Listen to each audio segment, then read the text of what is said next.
This week on Myth, the trickster hero twins are going to grow up and come into their own. You'll discover that farming is easy, that lice make bad messengers, and that you should be careful what you eat. Then, in Gods and Monsters, two brothers are going to get into a tussle over the love of a beautiful woman.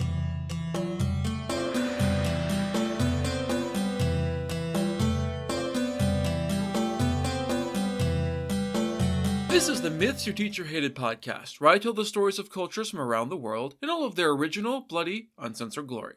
Modern tellings of these stories have become dry and dusty, but I'll be trying to breathe new life into them. This is episode 151C, Slash and Burn. As always, this episode is not safe for work.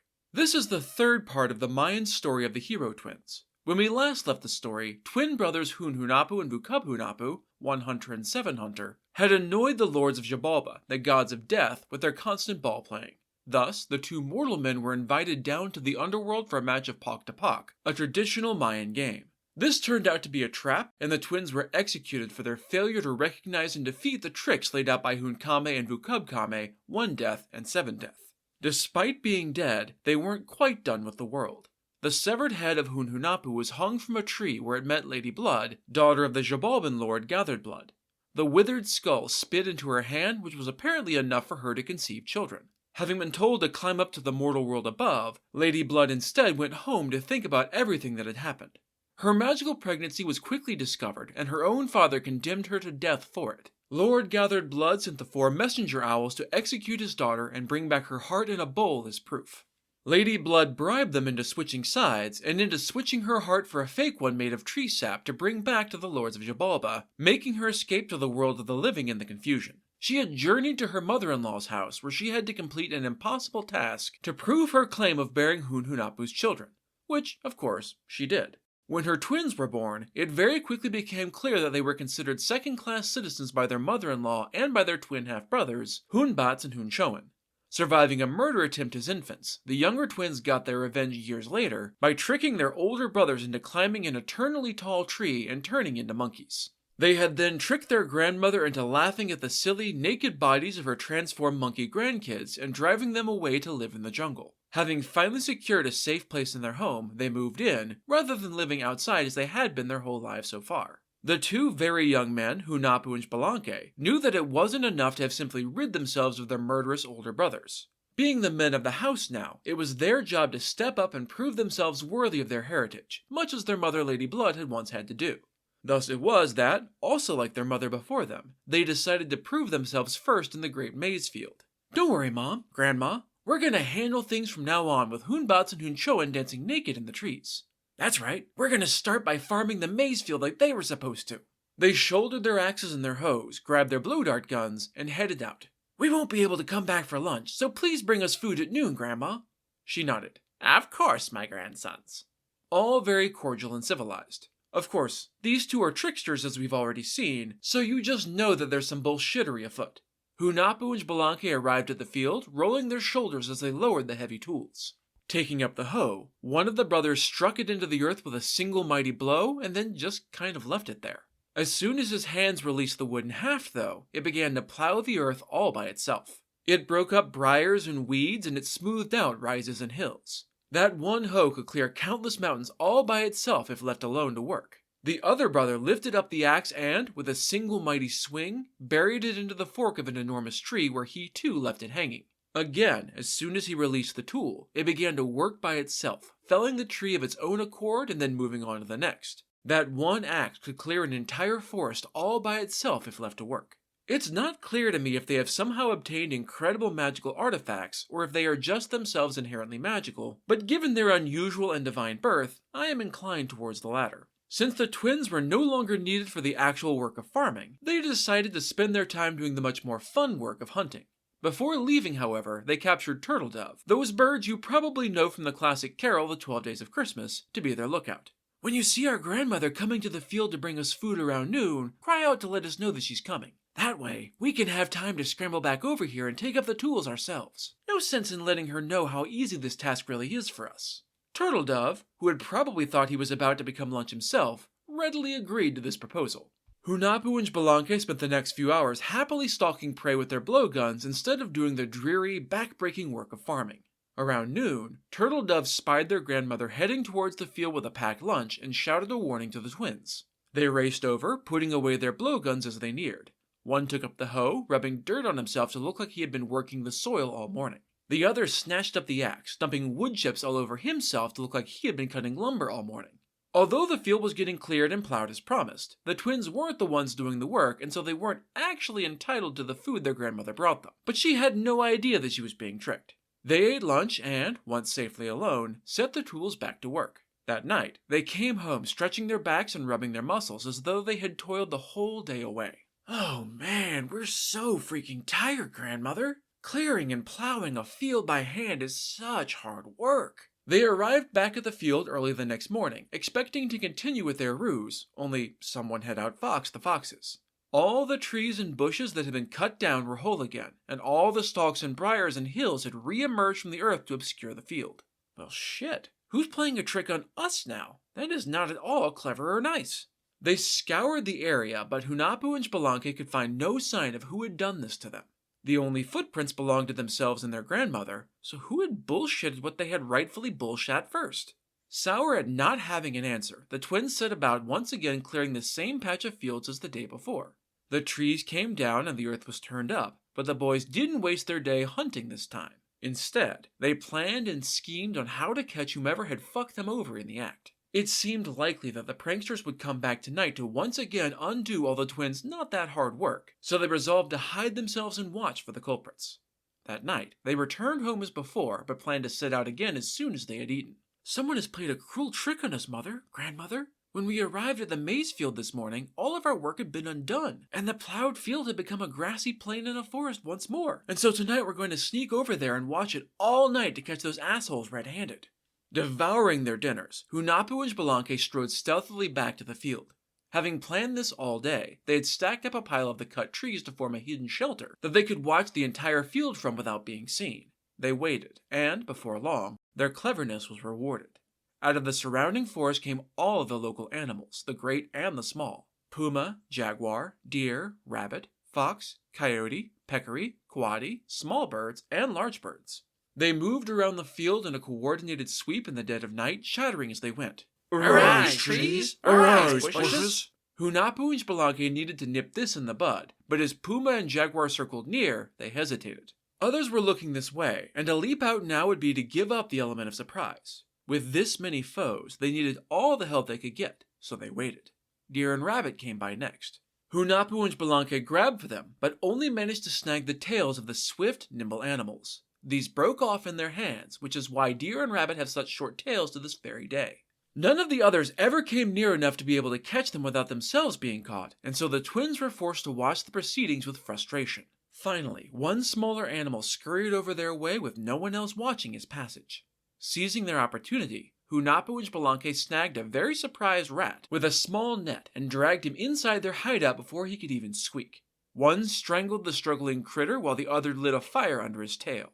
This is why rat tails are bald and why their eyes bulge out like they do. The terrified rat managed to squeak out through the pain of fire and strangulation. "Don't kill me. This is for your own good." The boys eased off the rat to let him speak. "You are not meant to be mere maize farmers. You have another destiny, and there is something that is yours that you should seek." The twins eyed each other. "Oh, really? And what is this mysterious something that belongs to us?" "Promise to let me go first. I'm starving. Give me a little food and let me go, and I'll tell you everything." The twins stared coldly down at Rat. "You are a captive, remember? You don't make demands. Information now, food after." Rat sighed, but agreed. "Fair enough. You've got me dead to rights, I guess. Your fathers, Hunahpu and Vukabhunahpu, who died in Jababa, left their gaming gear hanging above the house. Their yokes and arm pads and favorite rubber ball. Your grandmother has not told you about them because it was your father's love of ball playing that led to their death, but they are yours by right." It's interesting here that the story is very clearly identifying both Hunahpu and Vukabhunahpu as the dual fathers of the hero twins through the death magic of the calabash tree. You are certain? I've seen the stuff hanging up there myself. Here we also get clarification about where exactly these things have been hanging all this time, inside the house high on the rafters. Much like attics today, this space in the roof was often used for storage, known as a maze loft. The boys rejoiced at this news and happily fed the rat to his heart's content on maize, squash seeds, chili peppers, beans, cacao, and pataxte, a tree similar to cacao also used for making chocolate by the local people. These are yours, rat. If anything is swept out with the trash by humans and left exposed, it is yours to gnaw on. And so Rat has taken his share of the garbage from then on. That sounds great, boys, but what am I supposed to do if your grandmother sees you sneaking up to the roof to fetch the ball things? The boys considered this. Then I guess she better not see us. We'll lift you up into the eaves to crawl over to it. You said you've seen it before, and you can fetch them for us. We'll keep grandmother distracted so she doesn't notice you. Hunapu and Spelunky stayed out in the field until noon the next day, scheming and catching up on missed sleep. They returned to the house with Rat tucked away out of sight inside their clothes. One of the twins went inside to chat with their mother and grandmother, while the other went around to the corner of the house to lift Rat up for his stealth mission. Once Rat was inside, the second boy joined his brother in wheedling their mother for a snack. Please, Mom, just make us a little snack. We've been out all night guarding the fields and we're hungry. Sighing, the two women gave in to the demands of the young boys and agreed to make them a bowl of mashed chili sauce, a favorite snack of the twins. Both twins took a big bite of their chili sauce and then fanned their open mouths in feigned surprise. Oh, wow, the chili sauce sure is spicy today. We're parched. Could you get us some water to wash this all down with? Sighing, their grandmother left to fetch the water. All of this was, of course, a trick. The boys weren't even hungry. They'd only asked for the sauce as a ruse to get rid of their grandmother and to be able to see Rat scuttling about in the rafters in the reflection of the liquid sauce. They saw him reach the rubber ball stashed in the rafters where it had been left for all these years. Eager to see their tiny compatriot succeed, they sent forth a mosquito. I'm guessing this has to do with their Xibalban heritage and ties to blood. It buzzed down to the river where grandmother was busy filling up a gourd with water. The little bloodsucker pierced a hole in the front of her jug to let the water out. No matter how hard the frustrated woman tried, she couldn't manage to get the water to stay put long enough to reach the house, as the twins had intended. Mother, what is taking grandmother so long? Our mouths are parched and our tongues are on fire from this chili. Please, please, go and see what is taking her so long. We're dying here, Mother. And so she too went out to the river to try and help. With both adults gone, Rat took the opportunity to chew through the ropes holding the supplies up in the roof. The boys snatched it all up as it fell and hid it away in the bushes along the road that led to the Pok-to-Pok court. That done, they went out themselves to find the two women still struggling with the secretly sabotaged jug, each bearing their blowgun. What have you two been doing this whole time? Our mouths couldn't stand the heat any longer, so we came out to see what was happening. A very, very frustrated grandmother shoved her jug towards them. This fucking thing won't seal. It keeps dripping out all the water and I have no idea why. Knowing exactly what was to blame for her troubles, the twins had no trouble sealing up the jar and plugging the secret hole. The water held this time, and so all four returned to the house, and the two older women were none the wiser about the discovery of the Pok-to-Pok equipment. Naturally, once they had the ball equipment in hand, they just had to try it out. As soon as they could sneak away from their mother and grandmother, the two young men headed for the ball court that had been abandoned since the death of their father years ago. They cleared out the weeds and dead sticks that lay over the place and began to play. And, deep beneath the earth in Xibalba, the lords of the dead heard that infernal racket start up once more. What the bloody blazes is going on? Who the fuck has started playing Pok-to-Pok above our heads again? Have they no shame, no sense of decorum? Shit, aren't they at least scared of us? Hunapu and Hunapu died trying to prove themselves our equals. That was supposed to be a lesson to any other would-be upstart mortals up there.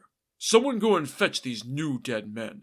So decreed Hunkame and Vukubkame to the assembled lords of Xibalba, and messengers were sent out. Being fairly literal beings, these messengers went where they were told, the house of Shmukane, to deliver their message to the two young men who dwelt there. Unfortunately, they flew so fast and so straight that the messengers arrived before the boys had finished playing back at the ball court. Their instructions had been simply to summon the two young ball players, not necessarily to deliver the message to them directly. Taking advantage of that loophole, they instead delivered it to Grandmother Shmukane. The lords of Xibalba have summoned the young men of this house to come to Xibalba. In 7 days they will present themselves at Crushing Ball Court to play Pok-to-Pok. Shmukane accepted this stoically, vowing that she would deliver the message and that her grandsons would obey the summons. Only once the messengers had left did the old woman allow herself to cry the tears that had been welling up inside ever since those dread omens had darkened her doorstep. How in the world am I supposed to deliver that message to my grandsons? This is just like what happened with our fathers. A summons to Jabalba that sent my sons away to die. All alone in the house, she wept bitterly, her heart broken. For all that she had been frigid before, and had allowed her other grandsons to torment the younger twins, she did love them in her own way. When she was sure that they were indeed true sons of Hunhunapu and Vukabhunapu, she had loved them as one of the last vestiges of her dearly departed sons. As she cried, a louse dropped onto Shmakane's head, caring not a whit for her pain. It itched as it crawled, so she plucked it out of her hair with deft fingers. Well, hello there, my grandchild. Would you like to take a message to my grandsons? The story doesn't say whether the louse answered, but I suppose he must be able to speak or he'd make one hell of a terrible messenger, so presumably he agreed. She gave him a simple form of the message that had been delivered to her and sent him on his way, scuttling along down the road. Now, as the louse went, he soon came upon a young toad named Tamazul, derived from the Nahuatl word for toad, logically enough. Well, hey there, louse. Where are you off to in such a hurry? I'm off to deliver a message to two young men. The exact phrase used is, going to give the boys a message that is in my belly, which I take to either mean that he will get food for delivering the message, or that it's so urgent that he can't eat until the message is delivered and his belly is empty once more. That's about to become relevant. Tamazul considered the small insect.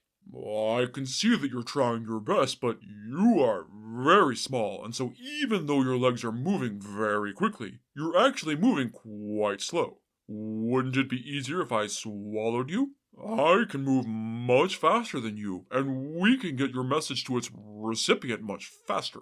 Louse was not very bright, and so he saw no reason to be concerned about this plan. Sounds good to me. And so Tamazul ate the louse.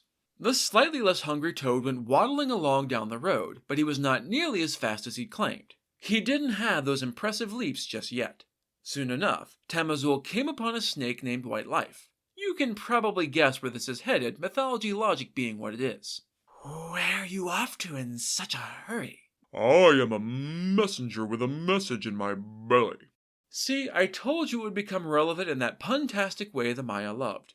I can see that you're trying your best, but I don't think you're actually moving very fast. Wouldn't it be easier if I swallowed you? I can move much faster than you, and we can get your message to its recipient much faster. Tamazul was apparently not any brighter than the louse. Despite having just come out on top with this exact ploy mere minutes ago, he saw no reason not to go along with White Life's plan. Sounds good to me. And so White Life ate Tamazul, and to this day snakes still eat toads. As White Life slithered along, he was spied by a swift falcon named Wak soaring high above. His name is based on the Nahuatl word for falcon, Huatli, and is likely the modern laughing falcon whose cry sounds very similar to his name. Since we know the twins were clearing the maize fields earlier, that makes it the dry season when the fields are cleared for burning. Their upcoming descent into the underworld is the period of death and sterility in the fields after burning before new life, heralded by the call of the falcon, awakens. Wak didn't bother with any clever ruses. He just dive-bombed the shit out of White Life and snatched him up in his razor-sharp talons to devour. Having swallowed the snake, as falcons still do to this day, he flew swiftly to the ball court where Hunapu and Xbalanque were still playing and landed on the wall. This whole sequence is not just a classic chain quest, it likely also carries prophetic significance. Lice signify decay and corruption. Toads are the watery underworld as well as the fertile depths of the earth for renewal. Serpents are a common image of regeneration since they shed their old skins and are reborn anew from the dead skin. And falcons are often a symbol of the reborn sun rising at dawn. This whole sequence heralds the journey of the hero twins into death, where they would have to strive against the lords of the dead to achieve renewal and return to the world above. Having sated himself on White Life, Wak screamed his contentment in that classic falcon cry. This caught the attention of the two young men who loved hunting maybe even more than they now love playing pock to pock. Did you hear that, brother? Grab your blowgun. The darts flew with unerring accuracy and struck him in both eyes, which fell at the falcon. The bird was blinded but not killed, in what had been one hell of a trick shot. They suspected that something unusual was afoot, and so they had taken the falcon alive for questioning. Why have you come here? I have a message in my belly.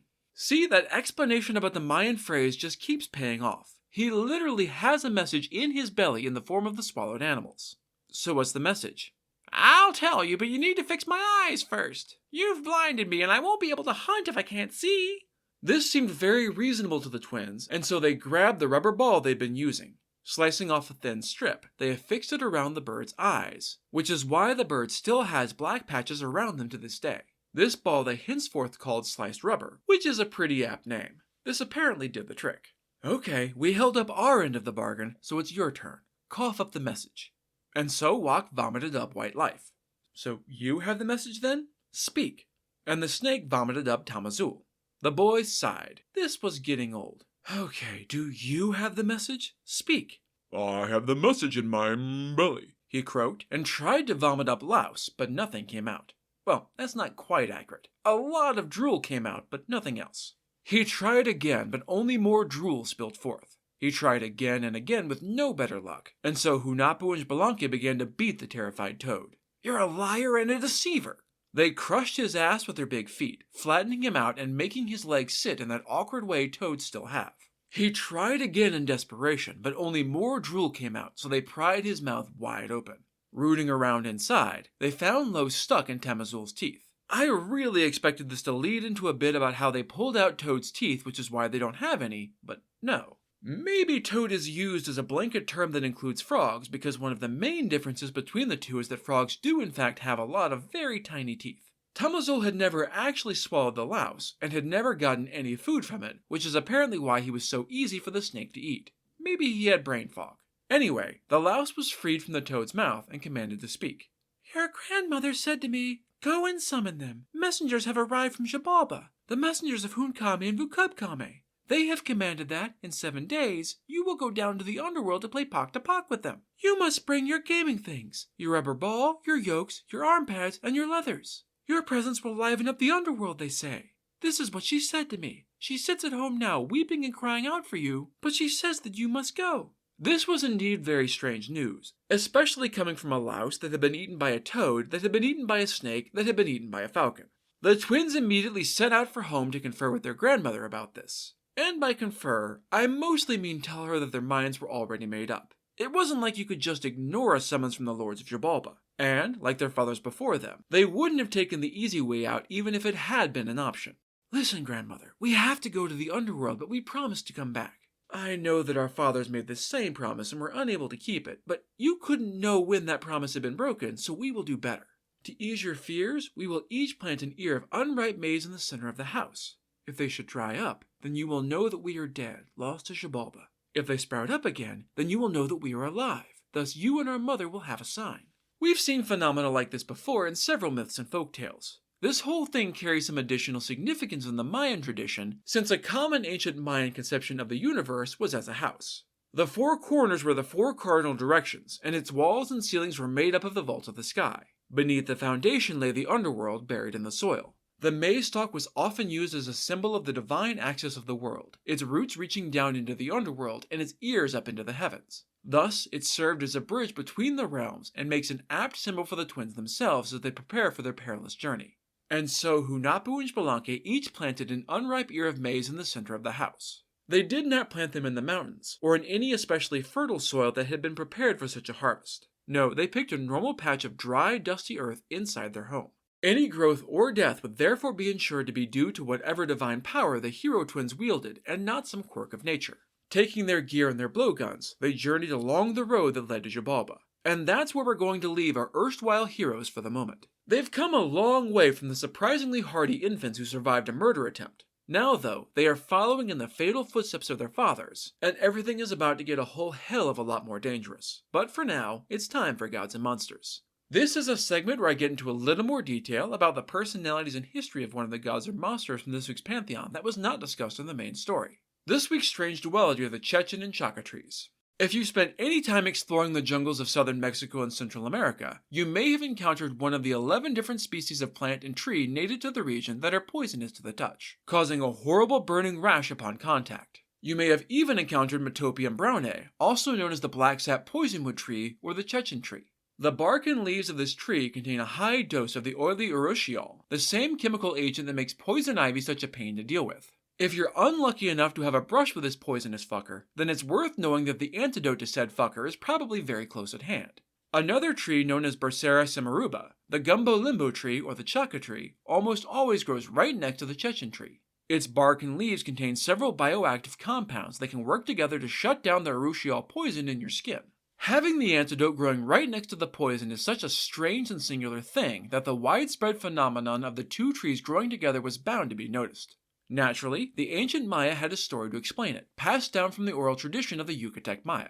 It is said that, long ago in the mystical jungle of the Quintana Roo, two brothers were born. Kinich and Tizik were both princes and renowned warriors, but, despite sharing the same blood, they could not have been more different from each other. Kinich, the younger brother, was a kind young man, his soul said to be as warm as the sun. It shouldn't surprise you to learn that he was beloved in the village for his gentle, thoughtful nature. His elder brother Tizik was the polar opposite, hasty, arrogant, and ruthless. Some even said that his cold, angry soul was the very personification of fury itself. The two brothers got along well enough despite their differences, though they were often butting heads. One day, Kinich was out walking in the village and met Nikteha, a beautiful young woman with large dark eyes, a sweet smile, and a warm, loving heart of her own. Some versions say she is a princess, but others have her as just a local woman. Kinich was struck with her incredible beauty, declaring her and his soul to be the most splendid creation of the gods. It's unclear whether Tizik happened to be walking alone with his brother, or whether the love-struck Kinich simply gushed about the woman he had just met to his elder brother that night. However it happened, Tizik also met the beautiful Nikteha, and also promptly fell in love. And yeah, that's going to be a major problem. Nikteha was kind and warm enough to melt even Tizik's frozen heart, though it's unclear if she actually flirted with him, or if he just mistook basic kindness for interest as so many terrible men tend to do. Neither was willing to stand aside and let the other brother woo their mutual beloved, and of course they couldn't do anything rational like ask Nikteha if she was even interested in either of them in the first place. Hell, maybe they were arguing with each other over an imagined crush. Their arguing escalated into fury, and Tizik finally challenged his little brother to a duel to the death. The winner would be free to woo Nikteha, assuming she was cool with being with someone who had just murdered their own brother over her, and the loser would be too dead to object. They drew their maquahuitls, wooden swords studded with razor-sharp obsidian along their edge, and fought under the full moonlight. The gods were so angered by this display that they covered the sky with thick clouds, hiding the moon and shrouding the terrible duel in shadow. They fought fiercely, but each was as deadly a warrior as the other, and the maquahuitl is a devastating weapon. When the sun rose that morning, his rays fell upon two corpses. Each brother had slain the other. The village mourned the loss of their two princes and two of their greatest warriors. As for the brothers, Kinich and Tizik arrived on the Black Road to Xibalba and immediately regretted their hasty actions. They were ashamed, realizing that now neither could be with the woman they loved, and that even the best-case scenario would have meant murdering their own brother. Their quarrel mended, the two brothers went to the gods and begged for a chance to see the lovely Nikteha one last time, together. Their wish was granted, but with that standard mythological twist. The brothers came back as trees. The cruel Tizik is the poisonous Chechen tree, and the kind Kinich is the soothing Chaka tree. Having ended their feud with their deaths, the two brothers long to remain close to each other, which is why these two trees are always found within a few feet of one another. In one version, Nikteha herself died of heartbreak after discovering that the two brothers had killed each other over her. When her soul went down the Black Road, she was reincarnated as a beautiful white flower, a lily that grows beside the lagoons and cenotes. Either way, the brothers were reborn as two trees that share one flower, the blossoms that grow on both being very similar. And, as it turns out, this similarity in fruit and flower is the reason why these trees do indeed always grow close together. Since their fruit is so similar, the birds that eat said fruit are always the same damn birds, so the seeds of both get eaten together. When the birds poop these seeds out later, both trees are deposited nearby to one another, taking root within a few feet. So if you ever find yourself in the jungles of southern Mexico and Central America, keep an eye out for this odd duo. And maybe don't try to murder your brother for the hand of a woman who may not even like you. That's it for this episode of Myths Your Teacher Hated. Keep up with new episodes on our Facebook page, on iTunes, on TuneIn, on Verbal, and on Spotify. Or you can follow us on Twitter as Myths Your Teacher Hated Pod, on Tumblr as Myths Your Teacher Hated, on Blue Sky as Myths Podcast, and on Mastodon as Myths Your Teacher Hated. You can also find news and episodes on our website at mythsyourteacherhated.com. If you have any questions, any gods or monsters you want to learn about, or any ideas for future stories that you'd like to hear, feel free to drop me a line. I'm trying to pull as much material from as many different cultures as possible, but there are all sorts of stories I've never heard, so suggestions are appreciated. The theme music is by Tiny Cheese Puff. Next time, Hunahpu and Xbalanque will make the perilous journey into Xibalba in answer to the summons of Hunkame and Vukabkame. You'll see that you shouldn't play with knives, that jaguars make terrible roommates, and that blowguns make surprisingly good tents. Then, in Gods and Monsters, we'll discover the power of music to move more than the human soul. That's all for now. Thanks for listening.